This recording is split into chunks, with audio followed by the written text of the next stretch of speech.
నమస్తే బ్రదర్. నమస్తే. ఏం పేరు అన్న? రమేష్ పోతంశెట్టి. ఈ భువనగిరి పార్లమెంట్ నియోజకవర్గంలో ఇప్పుడు ప్రజెంట్ ఉన్న ఎంపీ చేసినటువంటి అభివృద్ధి పనులు ఏంటి?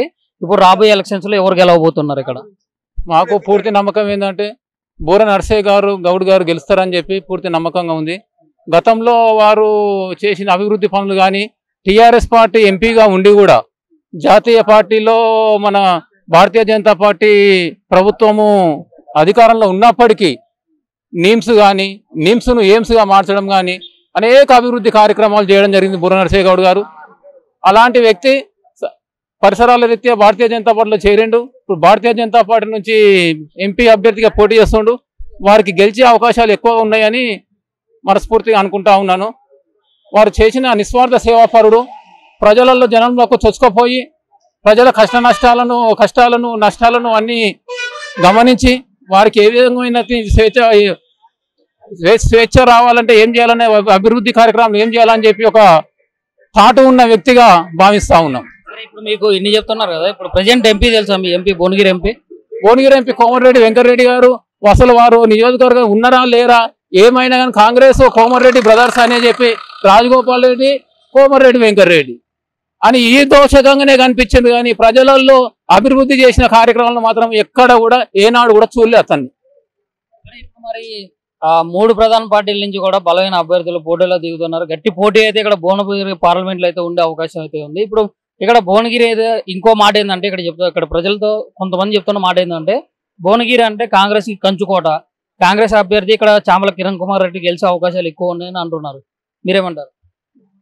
భువనగిరి కాంగ్రెస్ కంచుకోట అన్నది ప్రస్తుత ఎంపీ ఉన్నదన్న మంత్రాన్ని చెప్పుకోవడమే అంత తప్ప ప్రస్తుత పరిస్థితులలో మోడీ వైపు చూస్తున్న పరిస్థితి ఉన్నది. నరేంద్ర మోడీ గారి వైపు చూస్తున్న పరిస్థితి ఒకటి. బీసీ నినాదం చాలా బలంగా పనిచేస్తుంది.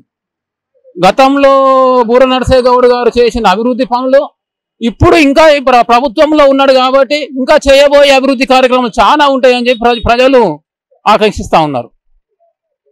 సరే, ఇప్పుడు మరి ఫైనల్ గా ఇక్కడ భువనగిరిలో మాత్రం బీజేపీ జెండా ఎగరబోతుంది. బూర నర్సయ్య గౌడ్ గారు గెలుస్తారని చెప్తారు అంతే.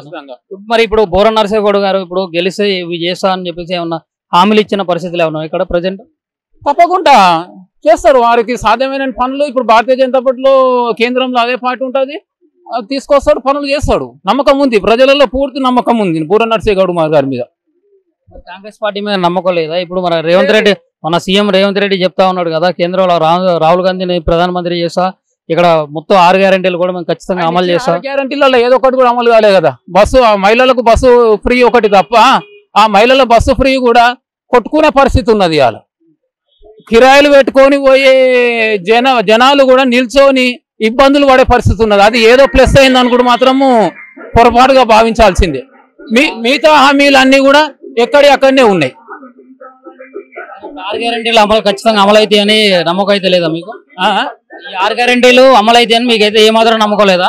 మాకే కాదు, ఏ వ్యక్తిని అడిగినా కానీ నమ్మకం లేదు. అది రాహుల్ గాంధీ మొన్ననే అన్నాడు, అప్పుడే కేంద్రంలో కాంగ్రెస్ పార్టీ వస్తేనే రాష్ట్రంలో 6 గ్యారెంటీలు అమలు అవుతాయి అన్నాడు. అప్పుడే అర్థమైపోయింది ఈ హామీలు అనేది ఈ పార్లమెంట్ ఎన్నికల తర్వాత ఈ హామీలన్నీ చాప కింద నీరులాగా మారిపోతాయని చెప్పి జనాలకు అర్థమైపోయింది.